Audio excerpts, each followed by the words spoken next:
बिस्मिल्लाहिर्रहमानिर्रहीम। आज हम डिस्कस करेंगे लीनियर अलजबरा। उसका लेक्चर हमारे पास 4 है।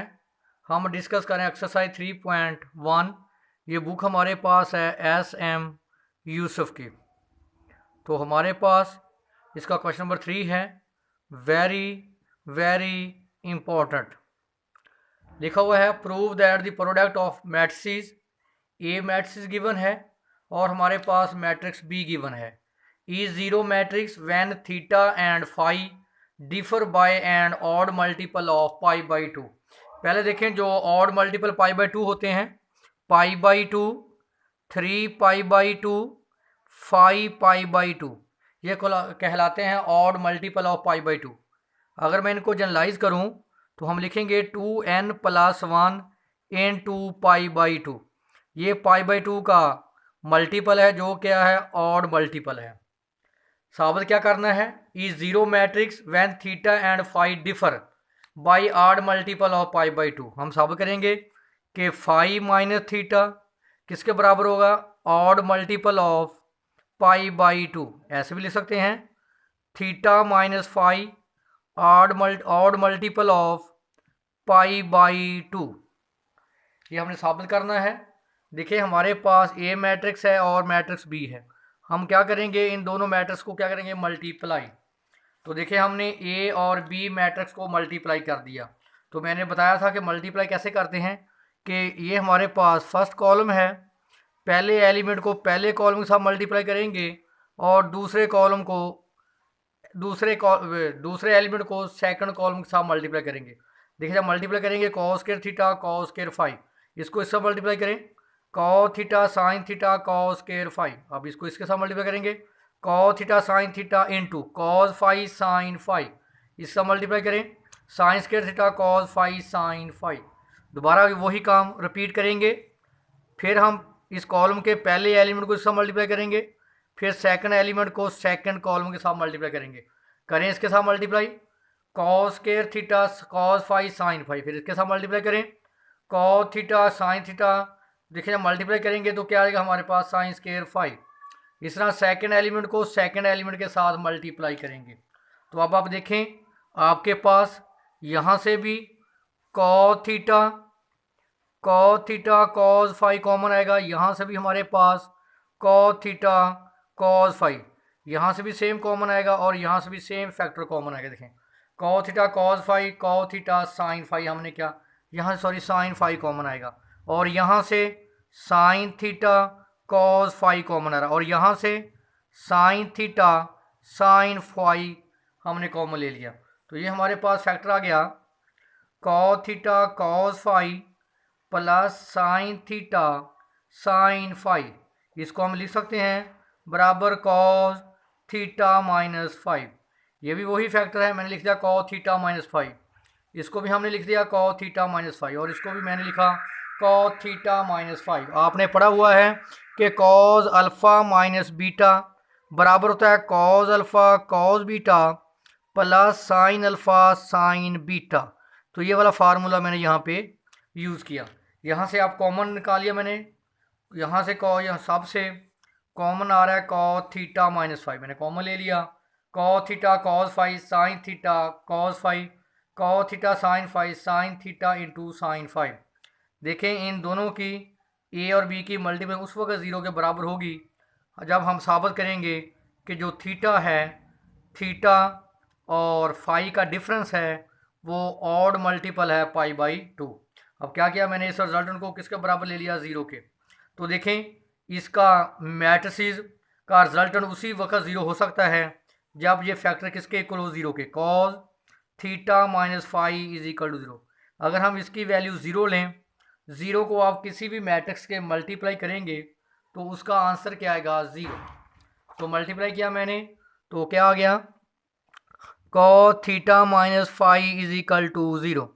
यूजली अगर क्या बन जाएगा, inverse theta minus phi is equal to cos inverse zero.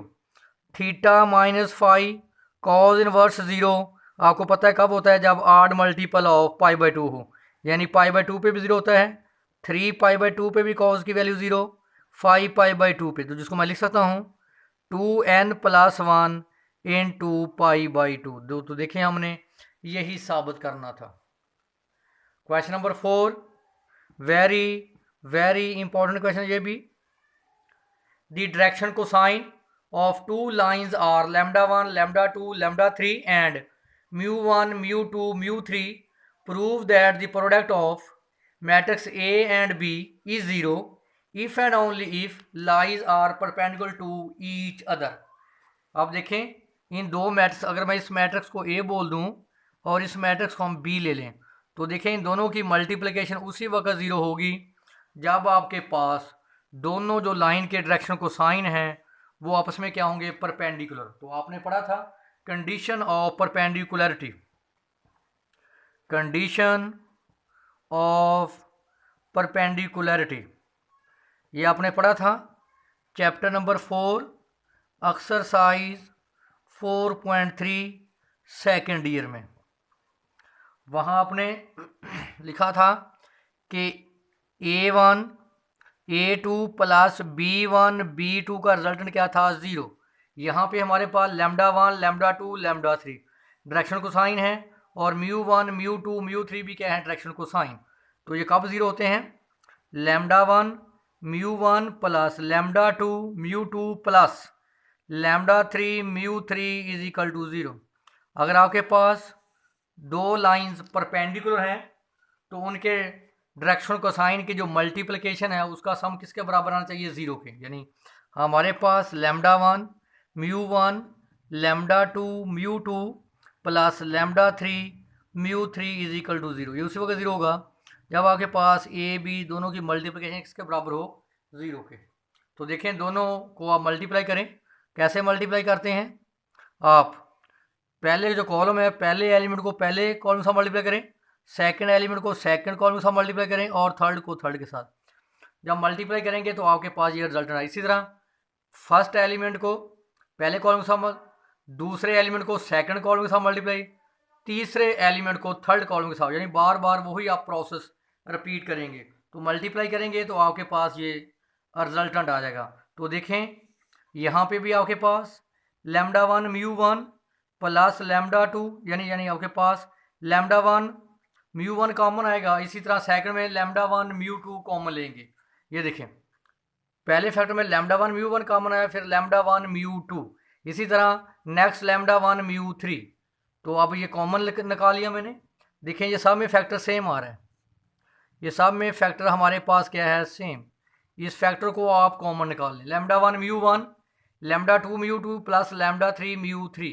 तो ये हमारे पास आ गया डिटर्मिनेंट। तो देखें ए बी की मल्टीप्लिकेशन उसी वक्त 0 हो सकती है जब आपके पास इसकी वैल्यू क्या हो, 0। यानी lambda 1 mu 1 lambda 2 mu 2 plus lambda 3 mu 3 is equal to 0। तो देखें हमने क्या कहा कि ए बी हमारे पास 0 है इफ़ एंड ओनली इफ़ कि जब lambda 1 mu 1 plus lambda 2 mu 2 plus lambda 3 mu 3 क्या हो, 0। तो आपको पता है कि डायरेक्शन कोसाइन की मल्टीप्लिकेशन का सम उसी वक्त 0 हो सकता है जब दोनों लाइन आपस में क्या हों, परपेंडिकुलर। तो देखिए यही हमने साबित करना था। क्वेश्चन नंबर 5 है इस एक्सरसाइज का।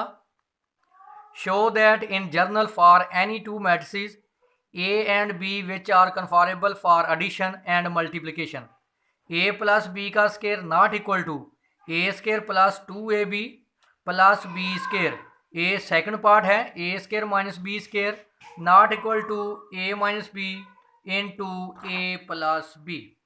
देखिए हमारे पास जो फर्स्ट पार्ट है हम साबित करेंगे कि ए प्लस बी का square not equal to A square plus 2ab plus B square. क्योंकि आपने पढ़ा हुआ है कि commutative law with respect to multiplication A B not equal to B है, क्योंकि मैट्रिसेस में commutative law with respect to multiplication hold नहीं करता। इसका मतलब A B not equal to B A. तो हमारे पास ए प्लस बी का मतलब है A plus B into A plus B, क्योंकि ए स्केयर का मतलब था मैट्रिक्स का ए मल्टीप्लाई ए। तो जो सबसे काबिल और बात है, देखिए हमारे पास फर्स्ट मैट्रिक्स क्या आ रहा है, ए, तो करें मल्टीप्लाई, ए मल्टीप्लाई ए पहले आएगा, देखें ए मल्टीप्लाई हो रहा है बी के साथ, लिखेंगे ए बी। आप बी को मल्टीप्लाई करेंगे ए के साथ, B A plus B dot B, ये हमारे पास आ जाएगा A square plus A B plus B A plus B square, A plus B whole square. आपने डिस्कस किया हुआ है in general A B not equal to B A. देखें अगर दो नंबर सेम नहीं हैं, A B not equal to B A, अगर आप ए बी प्लस बी ए को करेंगे तो ये कभी भी बराबर नहीं होगा टू ए बी के, क्योंकि A B not equal to B A, क्योंकि ये दोनों डिफरेंट हैं। तो जब दोनों को सेम करेंगे वो कभी भी टू ए बी के इक्वल नहीं आएगा। तो इसका मतलब ए प्लस बी साबित हुआ कि not equal to A square plus two A plus B square, क्योंकि हम इन दोनों को ऐड करके टू ए बी के इक्वल नहीं लिख सकते। इन पार्टिकुलर केस कि A B is equal to B A, किसी मखसूस केस में हमारे पास A B is equal to B A आ जाए, वो उसी सूरत में आ सकता है जब ए इज इक्वल टू क्या होगा, बी। तो फिर हमारे पास ए प्लस बी का स्केयर इक्वल हो जाएगा A square plus two A B plus B square. In general ये इक्वल नहीं होगा, पार्टिकुलर केस यानी किसी मखसूस केस के लिए ये इक्वल हो सकता है।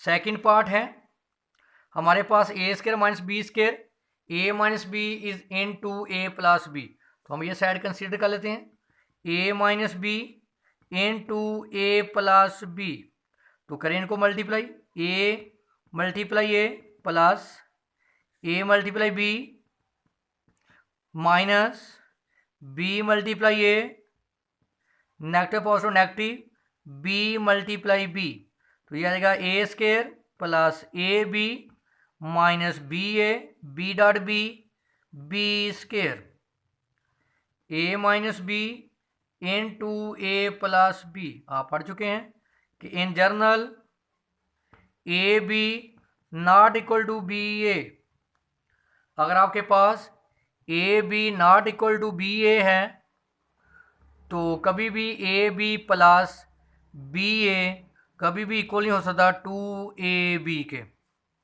फॉर एग्जांपल मैं क्लियर कर देता हूँ, देखें अगर आपके पास x प्लस एक्स है तो हम इसको लिख सकते हैं 2x, अगर y प्लस y है तो हम इसको लिख सकते हैं 2y, क्योंकि यहाँ x और दोनों क्या है, सेम है।